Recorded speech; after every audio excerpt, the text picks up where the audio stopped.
విజయసాయిరెడ్డి చంద్రబాబుకు లొంగిపోయాడని జగన్ రెడ్డి ప్రెస్ మీట్లో పెట్టి ఆరోపించారు.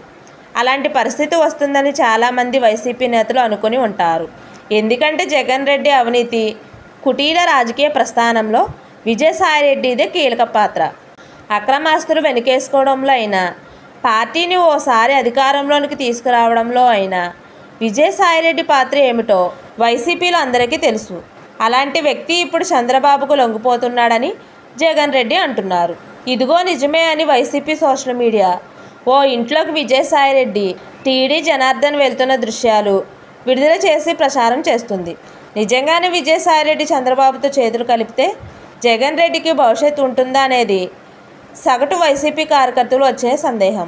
ఓ ఇంట్లోకి మొదటి టీడీపీ నేత టీడీ జనార్దన్ వెళ్లారు. తర్వాత విజయసాయిరెడ్డి వెళ్లారు. వారిద్దరూ ఆ ఇంట్లో చర్చలు జరిపారని వైసీపీ నేతలు సోషల్ మీడియా ప్రచారాలు చేస్తున్నాయి. వారు రహస్యంగా చర్చలు జరపాలనుకుంటే వారు అలా అందరికీ తెలిసేలా వెళ్తారా? సీసీ ఫుటేజ్ వైసీపీకి వెళ్లేలా చూస్తారా అన్న కనీస లాజిక్ చూసుకుంటూ ఆరోపణలు చేస్తున్నారు. వైసీపీ నేతలు సోషల్ మీడియా ప్రచారం చేస్తున్న వీడియోలు ఇటీవల గాయపడి ఆపరేషన్ చేయించుకున్న ఓ రాజకీయ నేత నివాసం. ఆయనను పరామర్శించేందుకు పలువురు ఆయన ఇంటికి వెళ్తున్నారు. ఈ క్రమంలో టీడీ జనార్దన్ కూడా వెళ్లారు. తర్వాత విజయసాయిరెడ్డి వెళ్లారు. ఇద్దరూ ఆయనను పరామర్శించి బయటకు వచ్చి ఎవరి దారిలో వారు వెళ్ళిపోయారు.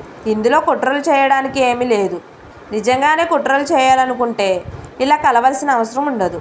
అంతకు మించిన మార్గాలు రాజకీయ నేతలకు ఉంటాయి. వైసీపీ క్యాడర్ నమ్మిన నమ్మకపోయినా విజయసాయిరెడ్డి ఇప్పటికీ జగన్ రెడ్డిపై అభిమానంగానే ఉన్నారు. తనను అవమానించిన జగన్పై పగ తీర్చుకోవాలని ఇంకా అనుకోలేదు. కానీ ఆయనను పదే పదే టార్గెట్ చేస్తూ ఆయన జగన్పై పగ పెంచుకునేలా చేసేందుకు మాత్రం తీవ్రంగా ప్రయత్నిస్తున్నారు. అదే జరిగితే జగన్ రెడ్డి సంగతి చూడాలి అనుకుంటే జగన్ రెడ్డి భవిష్యత్ భయంకరంగా ఉంటుంది. జగన్ రెడ్డి గుట్టుముట్లు అన్నీ తెలిసిన ఏకైక వ్యక్తి విజయసాయిరెడ్డి. లిక్కర్ కేసు కాదు, అక్రమాస్తుల కేసులో అసలు విషయాలు చెబితే చాలు జగన్ రెడ్డి జీవితం జైల్లోనే ఉంటుంది. ఈ విషయాన్ని జగన్తో పాటు ఆయన వంది మగధులు మర్చిపోతే ఎలా?